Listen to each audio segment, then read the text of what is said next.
Professor Brian Brown's research shows that vulnerability fosters good emotional and mental health. It is a sign of courage. We become more resilient and brave when we embrace who we truly are and what we are feeling. The Vulnerable Scientist podcast is a space for scientists to tell their honest and authentic stories. I am your host, Sarah Nyakeri, who happens to be a scientist, informal science communicator, and I help scientists create personal websites. If you want to support this show, go to www.patreon.com/thevulnerable-scientist. You can also follow this podcast on all social media platforms at TV Scientist Pod.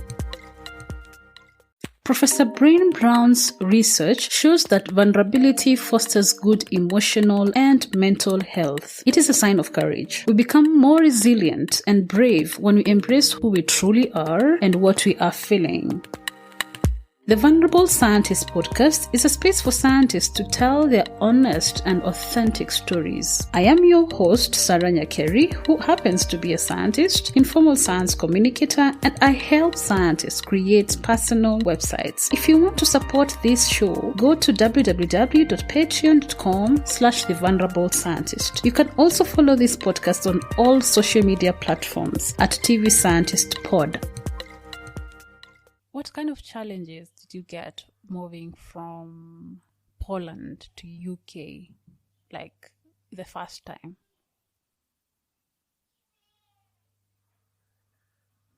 Of course, at the time when I moved, I did speak quite decent English, so I could understand everything almost. Yeah. But then moving to UK, trying to kind of adjust to the accent was a little bit difficult. It's not only British accent, because Britain you can get familiar with it, but other accents, because in the UK, especially in Cranfield, the community is so multicultural. We've got students from more than, I think, 150 countries. So each one of us speaks in a different accent. And some are easier to understand, some are more difficult to understand. Yeah.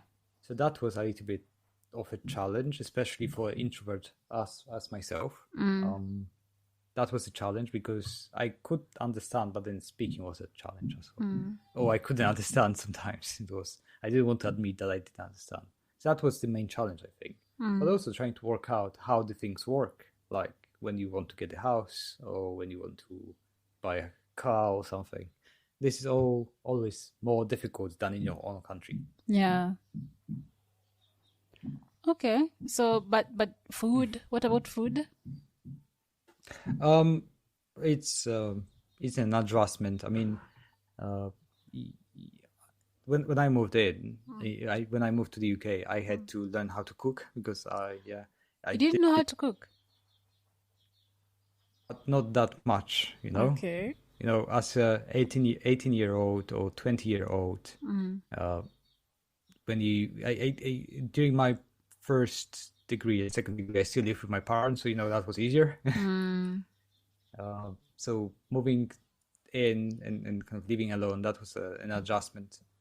So of course, I knew how to cook some stuff, but I learned how to cook, enjoy it right now, so not a problem. Oh, okay. Okay. So it's a skill that I encourage everyone to learn. Why?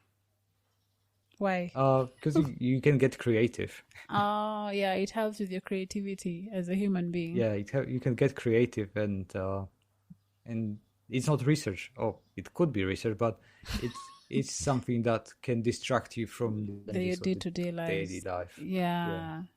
As you said, downtime. Downtime. Yes. Exactly. Is there so challenges, failures that you will want to talk about, laws in your life that may be close related to your career as a scientist or not? Is there any one that you would like to share? So I think there is one specific failure where I basically spent a couple of months developing a proposal, and it went through my colleagues. It went through, got so much feedback, improved as much as possible, and then submitted.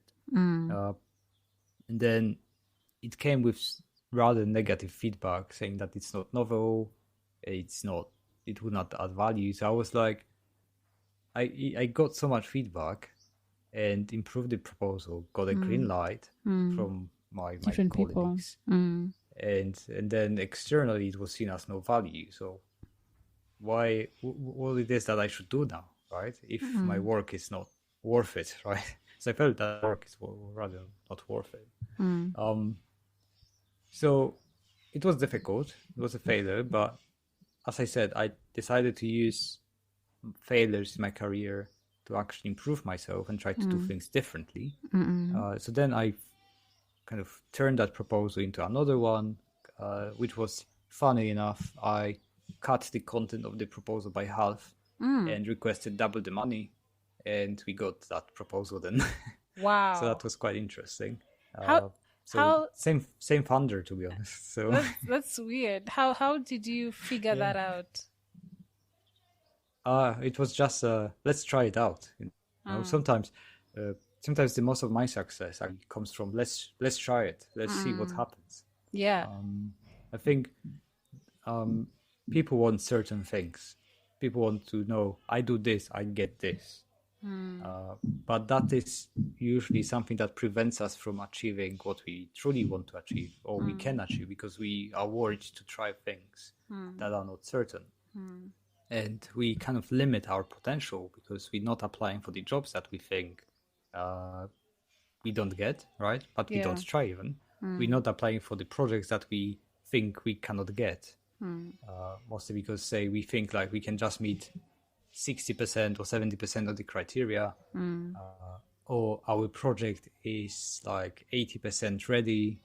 We always try to make it perfect, but done is better than perfect, isn't it? Yes. So if we do it, then we can always improve. Yeah. And we get feedback and we can improve. Yes. But if we keep fixating on perfection, then we will not go anywhere. We will basically stop at one point and keep on fixating on the perfection and keep working on a single thing. Yeah, and it will never move. If that was, we'll never move forward. Okay. Yeah. Okay. Is that all in terms of, lows, challenges, I guess and that's failures? Yeah, I think I mean, these were the main ones that I can think of, at least for now. I expect there will be much more in the future. So was there a particular, because you did a marathon on your PhD, was there a particular challenge that you faced at that time? I guess the challenge in my PhD was that my main supervisor, he was an experimentalist, and I was a kind of more theorist, modeler thing. So I really had to figure out everything myself, how to do things, how to use the software, how to build the models, how to validate the models. So this is all that I had to figure out myself. So at the very beginning, that was a challenge. But then towards the end, I guess it gave me more confidence in my skills and ability. I think that was, sorry, my PC just locked out. It's okay. So I might drop out in a minute, but that should be fine. I'm still here. Fine. Yeah. So I think that was the main challenge in my PhD. There was one particular challenge towards the end of my PhD, and it was difficult. I mean,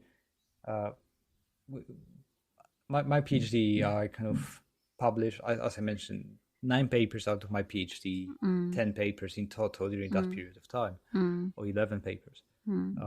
So that was my last review meeting, I think. So in my PhD, I had a number of review meetings to make sure that I'm on track to actually submit my thesis on time. And that was the last review meeting where I basically presented all my work already done, all my data, and basically I was ready to submit my thesis at that point. And one of my supervisors actually asked me, can you do one thing which would basically extend my PhD by 6 months? And I told them no, basically.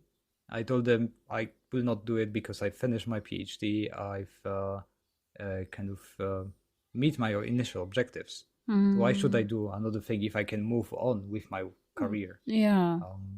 And that was difficult because I guess it was difficult for me because I didn't have enough confidence to feel good about this decision. Yeah. But also, they didn't take it so well, so they had a struggle with that, and they keep bringing that up right now. Even we are in a good terms, like we collaborate too, but they keep bringing that up after the years, so that's not very nice. So that was one of the most challenging thing in the PhD, telling your supervisor no. Wow, they bring it up in the sense of there's a gap, or in the sense of you did that, you said no. I said no, yeah. So they bring it up that I said no to me and something like this, It's not nice. It's not nice. It makes me feel that I'm being judged or something, that I stand up for myself. But actually, you have to learn how to do it, because otherwise people will go over you. Yeah. So, how do you think this particular thing has shaped you as a scientist up to now? Like that thing. Apart from it, being reminded that you said no. What are the good things that came out of it? Good things are that I'm more confident in terms of I'm more confident about my ideas, and I'm more conscious about my time as well.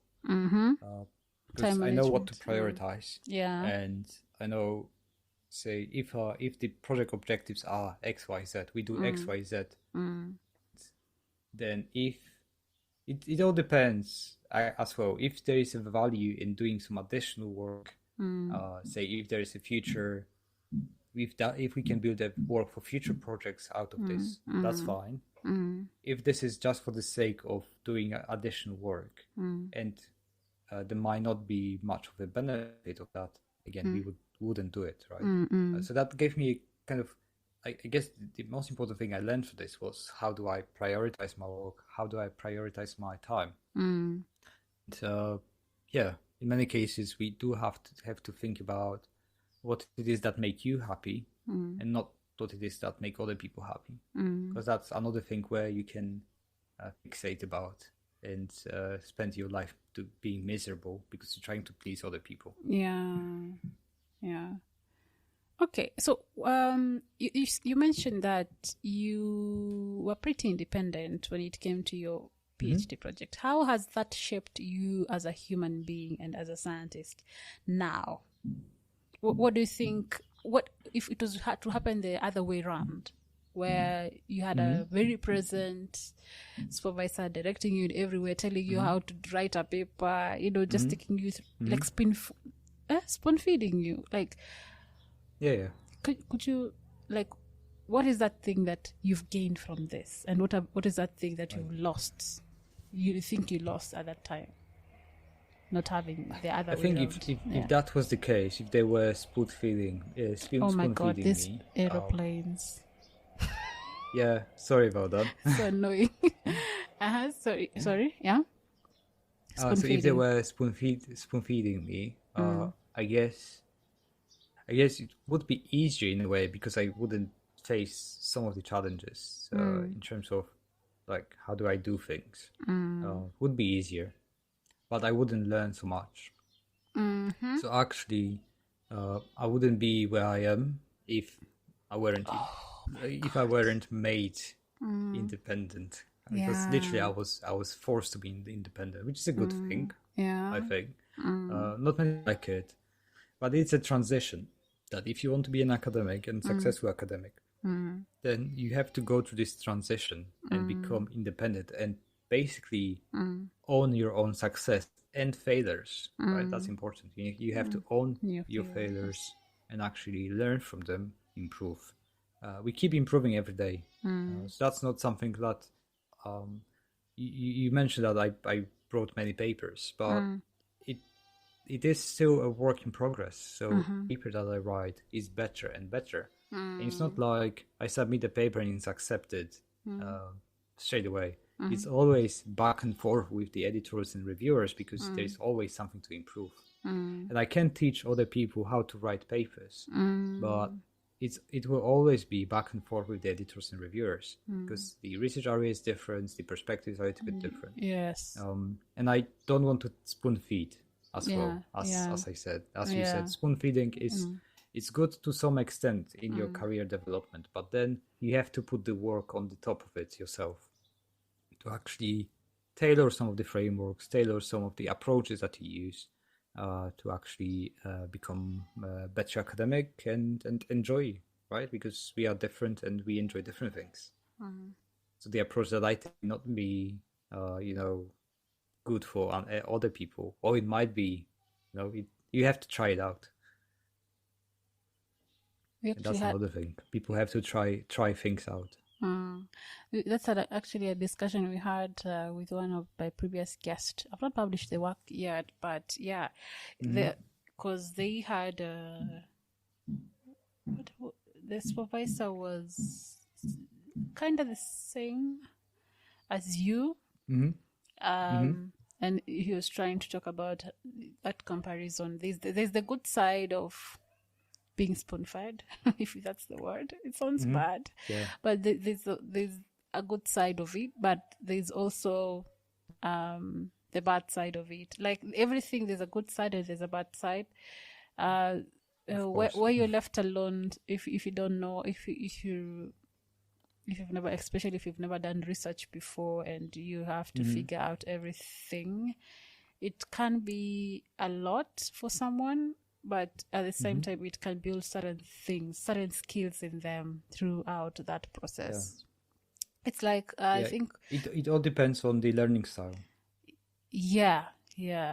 Because I think this is, apart from... Because you also mentioned that those challenges or failures that we have in life shape us, and they make us better, they make us learn compared to the things that work successfully. And I think this is something my supervisor also told me some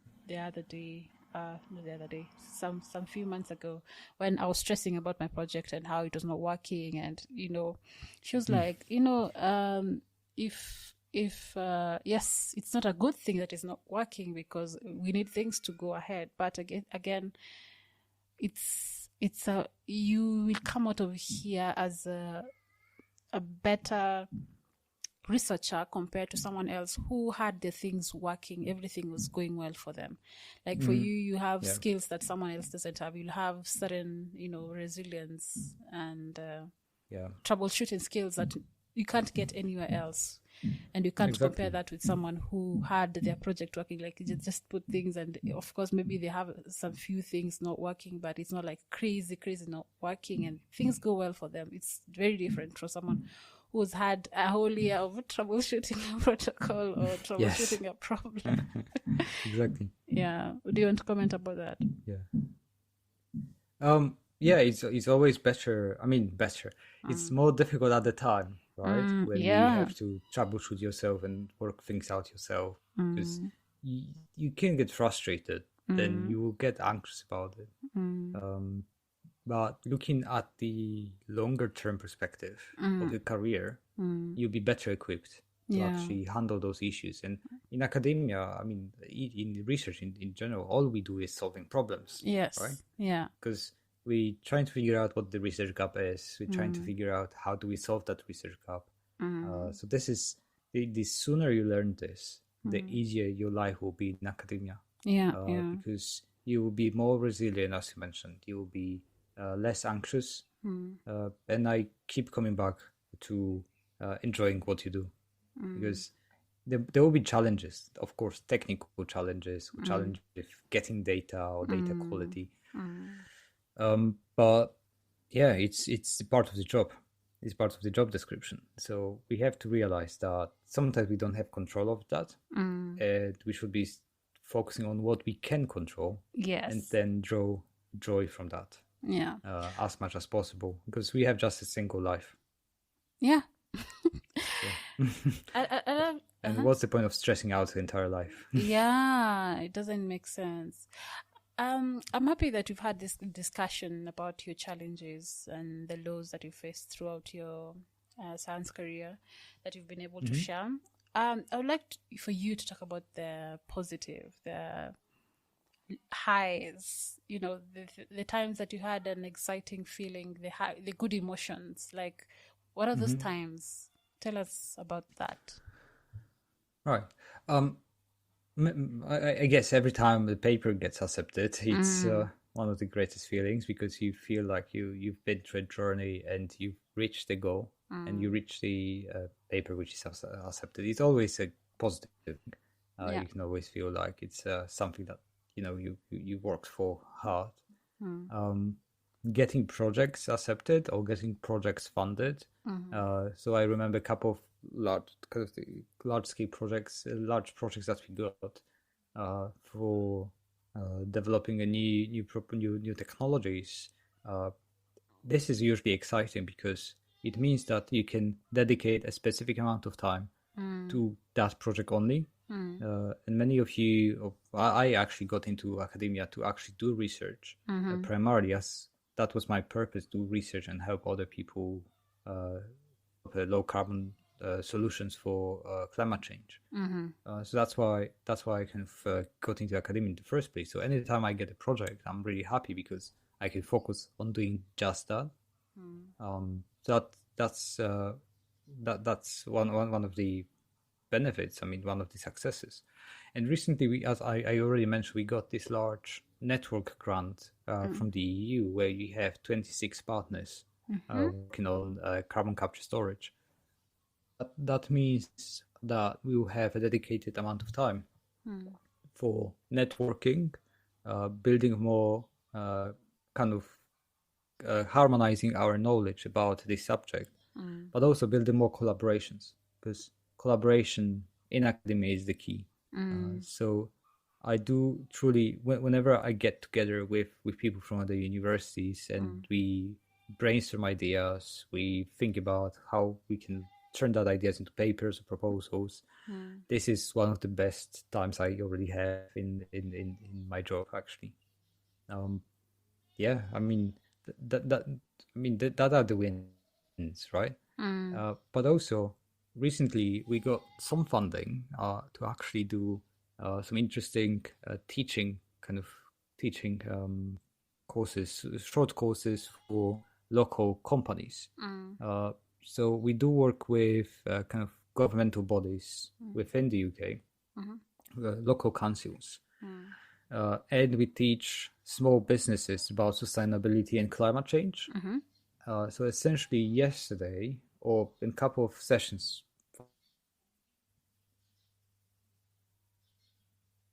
small companies, small businesses in our area, You and got we were lost for a teaching them while. about, sorry. So I was saying that we had a couple of companies, about 15 companies from the local area, and we were basically teaching them about climate change, talking about where the emissions are coming from, and helping them realize how their activity actually contributes towards climate change, and say how when they purchase from Middle East or from Asia influence the climate compared to when they purchase from Europe or from the UK, this sort of things. Yeah. So actually having impact and seeing that people's, the light goes on, like they start to realize that, oh, I have to do something differently because that is my impact. And then this is our impact on them. So having impact on people and helping them realize that we can work together and make a world a better place for all. This is one of the ultimate successes or wins for my kind of career. What are the small wins that you've had? Small wins. Yes, the small wins. Doing a webinar, a live webinar. Yeah, the first webinar I did was Okay. I don't know whether that was a good experience for other people, but it was a small win for me because I forced myself to actually do it. It was as a part of Motivated Academic, I believe, and Yeah. we ran a webinar on. Don't know which one was the first one, but I think it was the time management session. So basically, I put together a session on time management, shared some of the practices that I use to manage and prioritize my work, and did a live webinar with all the people. And we had, not sure how many, I guess we had about 50 students at the time over there. 30 or 50 students. It was 2 years ago, so I don't remember off the top of my head. But it was scary for me. But when I saw the feedback after the session, it was I could see that it was a win, because I shared something that I know and other people don't, and they found it useful. So I changed their perception of time management sometimes. So yeah, that was a small win that I would say. That's the way I do things now. And it has influenced, the growth of Motivated Academic up to now, right? It did, because then I did more sessions and more sessions. I got more confident. Yeah, and that inspired the course that we do as well, the training in paper writing. So I kind of got more and more confident in doing that. Okay. Is there another success that you'd like to talk about?